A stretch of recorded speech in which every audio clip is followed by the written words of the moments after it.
So the reason for a compact, compacts typically are a way to settle something through an agreement rather than settle it in a court.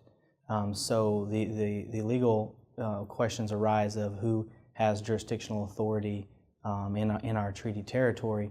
Certainly we feel as though we should have the authority to regulate hunting, fishing by our tribal citizens. The state of Oklahoma likewise feels the same. So rather than trying to fight a legal battle to determine who has regulatory authority, we would come to the table and come to an agreement, a mutual agreement that would benefit both parties. So we really started looking at it about 2 years ago, and then last summer we started the compact negotiation process. So it's taken roughly about a year to move through the entire process from start to finish. So the process, initially we just called the Department of Wildlife and said, hey, you know, we're interested in doing a hunting and fishing compact, and this is why. So we initially started meeting in Oklahoma City with the Department of Wildlife and with the governor's office and her attorneys, and started just kind of trying to hash out what exactly a compact might look like. What do we want to see from a compact? What would they like to see from a compact? And then as we moved on through the process, it just became really us negotiating with the Department of Wildlife on the more fine details of the compact. And once those negotiations were complete, Chief was fine with it. Department of Wildlife Director was fine with it. Then Chief had to run it through the Tribal Council for approval. The Director had to run it through the Department of Wildlife Commission for approval. Then it would be sent to the Governor for her approval as well. Moving forward, it sets a pretty good precedent of the way I guess we would be expected to work together moving forward. It's only 3 years, so it's a temporary for us. It's kind of temporary to see how it works over the next 3 years to decide whether or not we want to take it long term or not. So currently, the compact does not provide specifically for the nation working hand in hand with the state for conservation. What we have done is provided a donation to the Department of Wildlife specifically for conservation efforts. So in the future, I think the nation would like to take a more active role in actually feet on the ground conservation efforts. All Choctaw citizens are eligible for the license. So typically in the state of Oklahoma, if you're between the age of 16 and 64, you are required to purchase a hunting or fishing license, deer license, turkey license, trapping license, those sorts of things. Under 16, they have a little different regulations, and then over 64, they're excluded from purchasing a hunting and fishing license. But with this deal, all Choctaw citizens are eligible for this. If you are over the age of 65, you should still get this because this provides a land access permit that you would otherwise have to buy if you didn't have this compact license. Those Choctaws who have lifetime hunting and fishing license, they are also encouraged to go ahead and get this license as well, because they will also get a land access permit that is not included in their lifetime hunting and fishing license. What we've always called deer tags or turkey tags, but they're actually called licenses. So with the lifetime hunting license, you'll have up to 6 deer tags, up to 4 turkey tags, that type of thing. You're only going to be allowed that number, regardless of which license you use. So you cannot combine them and get 6 deer tags off of this one and 6 deer tags off of that one for a total of 12. That's not going to fly. So you can use one or the other. Tried to include non-resident Choctaws. The state was very, very reluctant to do that. They were worried about the revenue loss or their potential revenue loss if out-of-state Choctaws were included.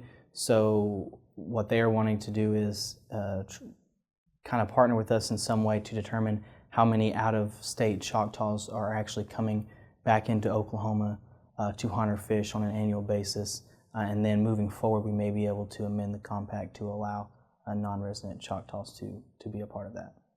So currently we are working on the process of applying for these licenses. It will be online. We'll have a specific website, probably a link to it from our Choctaw Nation website, where citizens can log on to the internet and apply. We'll also have a paper application that they can mail in, or that they can drop off, or something like that. Correct. They will have to log on, apply for it.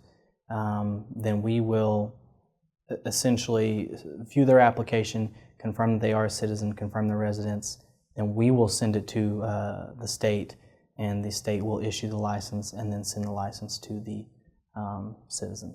So while the citizens are hunting and fishing on private or public state land, they will have to abide by the laws of the state of Oklahoma. If they are hunting on tribal land, then they will have to abide by the laws of the Choctaw Nation. Whenever we started talking about what is it that we want to see from a license, what would our citizens most want to see from a hunting and fishing license, and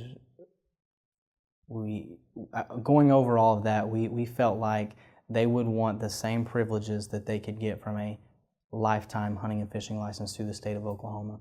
So we tried our best to allow them the same privileges. We got in there up to 6 deer tags, depending on what region you're in, up to 4 turkey tags. We got Oklahoma duck stamps. We got trapping, fur bearer included. So a lifetime license, a citizen goes out, they pay one time, and they receive the lifetime license from the state of Oklahoma. This license, you're going to get nearly the same privileges, but we will on an annual basis, we will resubmit to the state of Oklahoma, so the license will be reissued every January. So it's the same privileges as a lifetime, but we will have to reissue it to the tribal citizen every January. They should not have to if it works the way we want it to. Once they sign up one time, we will be able to just reissue it for them every January. They may have to update their address if they move, or if they move out of state, they will no longer be eligible for it. But we're hoping that they will not have to every single year reapply. We're hoping we can just resubmit their information to the state. In Oklahoma, under the age of 16 is not required to buy an annual hunting and fishing license. But through this agreement, we're going to extend that to those under the age of 16. But under the age of 16 will only receive 1 deer tag and 1 turkey tag. So they will not receive the full benefits as those between the ages of 16 and 64. And over 65, really everyone's included over the age of 16, because if they're over 65, they don't have to buy a hunting and fishing license, or they buy a senior's hunting and fishing license from the state of Oklahoma at a reduced cost anyway, but over the age of 65 and older, they can get this license as well and get the same privileges. With this compact, one thing that the chief and assistant chief were really big on was trying to fit a cultural aspect into this. So one of their main objectives was to make sure the state of Oklahoma understood that we do have a right to hunt and fish, and we do have a right to continue our traditional practices. Citizens will be allowed to hunt with traditional hunting and fishing methods, such as an atlatl, or a blowgun, or a traditional Choctaw rabbit stick, a hand-carved bow, stone-tipped arrows, things like that are traditional for us. We will be allowed to do that as well under this agreement.